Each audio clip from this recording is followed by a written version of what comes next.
talking about the value of installing systems. And we've said it before, but I want to bring it up again. One of the biggest values of installing systems is actually trusting the integrity of the system. Why is that? The systems that you're about to see weren't just come up with like last week over a napkin.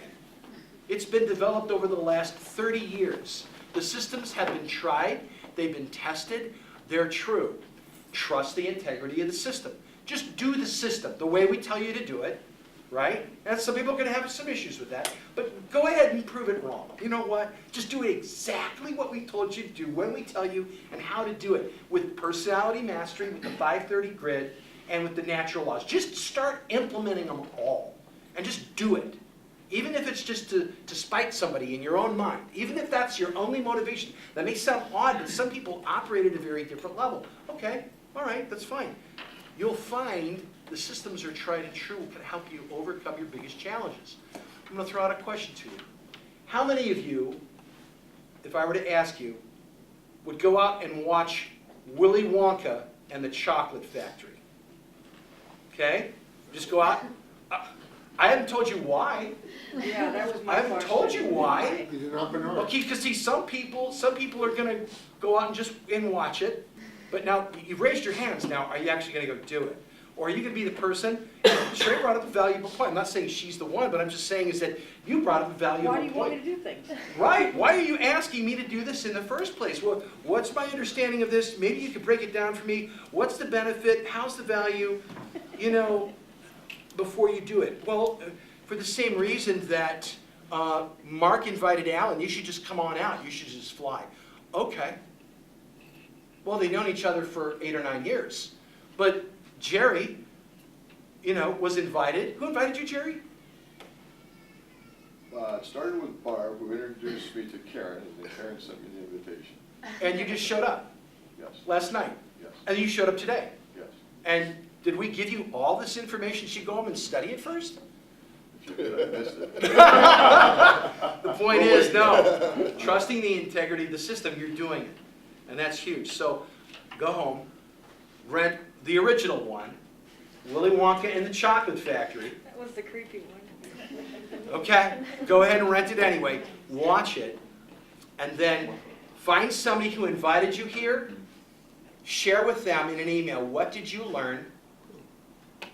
What did you learn? The second thing is, what are you going to do? What action are you going to take? And the third is, what do you need to learn next? What did you learn? What action are you going to take? And what are you going to do next?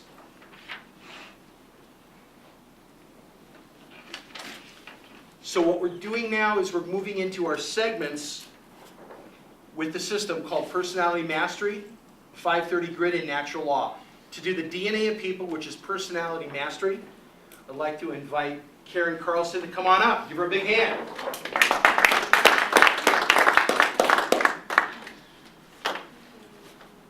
Well, I get to talk about the DNA of people. And so I'm going to start out with a disclaimer. I am not a biologist, I'm not a bioengineer, I'm not bio anything, but I'm going to talk about DNA. Every single one of us is made up of DNA. And from my tiny little understanding of DNA, if you think of like optic fibers and a whole optic fibers, one of those strands, one of those tiny, tiny little strands of optic fiber is like our DNA. And one of those fibers makes me different than you, and makes me different than you. So it's just interesting when we look at this in terms of the personality masteries, because it's a very elemental piece of who we are. Our DNA is who we are. It is what makes us different. And when we look at personality masteries, which is this kind of a tool that we use to identify personality types and preferences, being able to do this, which is kind of fun, gives us some insight into a person's DNA, into who they are and why they are the way that they are, the way that they receive information, the way that they process that information, and the way that they share that information back out into the world, to the people that they interact with, whether it's face-to-face, whether it's over the phone, whether it's over the internet. You know, all of those different ways your personality comes through. So let me briefly just describe this, if you haven't experienced it. It's called a GeoPain quadrant sort of questionnaire. So the first one is God bless you.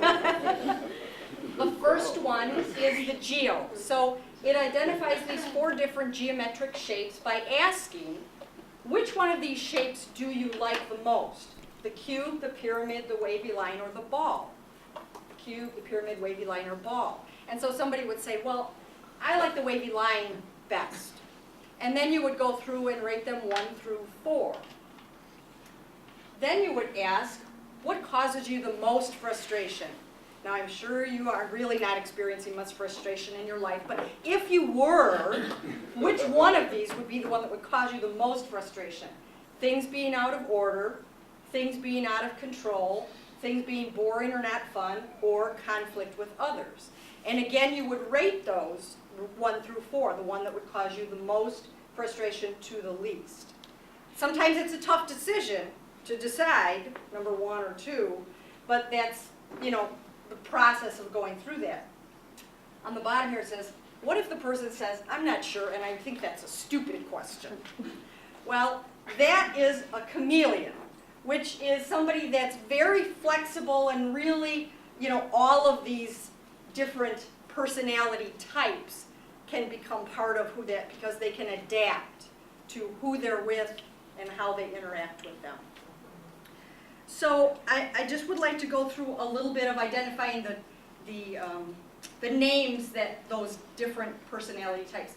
So the cube and things being out of order are related to what we call an analytic.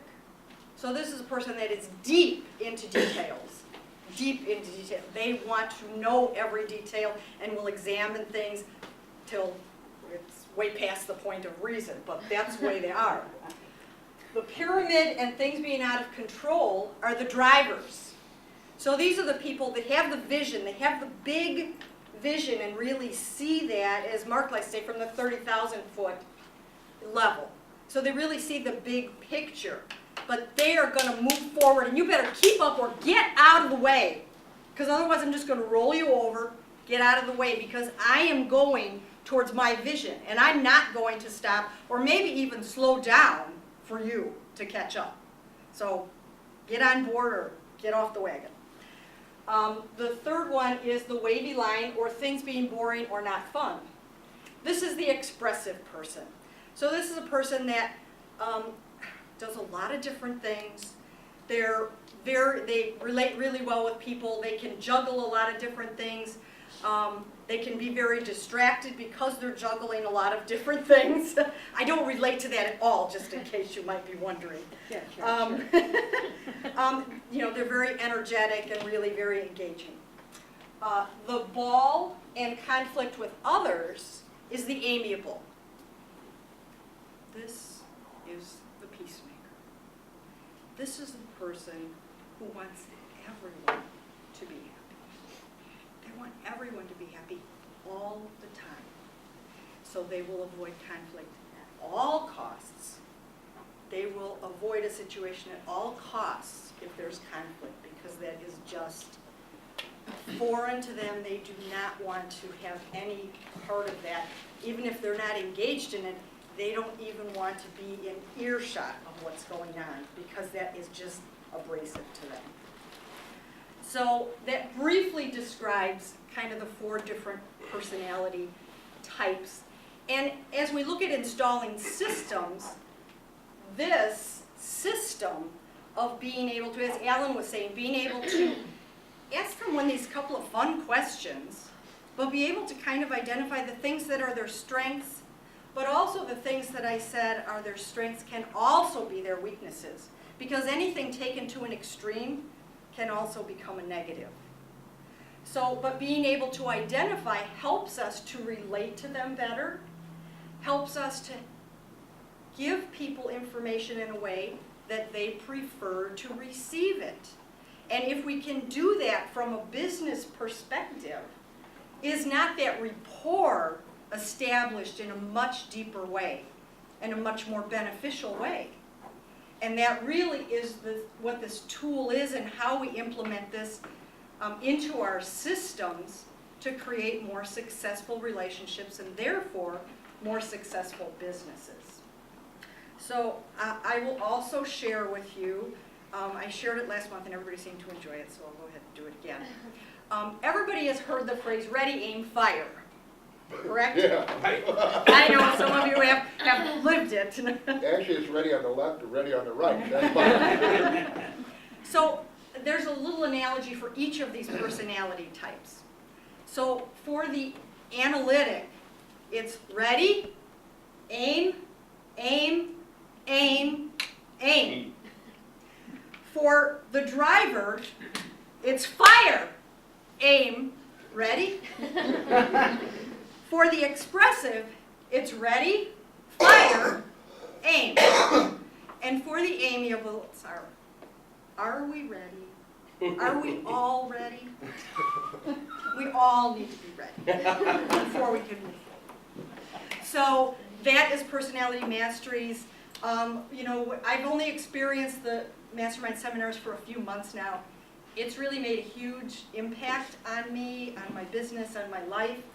I continue to be challenged, which is a good thing, to look at things that sometimes we have not looked at. Dimensional living is a fabulous call. There's so many different calls that you can engage with and learn things and really understand how understanding personalities, being able to implement that from your own perspective in your own life will really, I believe, help you to be more satisfied, more successful in your relationship. So thank you. I got one for you. Yes. Sat down with Mark right after we had that other meeting. That was the first thing he hit me with. He said, which are these categories and how do you start out your category? I mean, when we meet, 2 minutes at that time you asked me. Cool. That's great.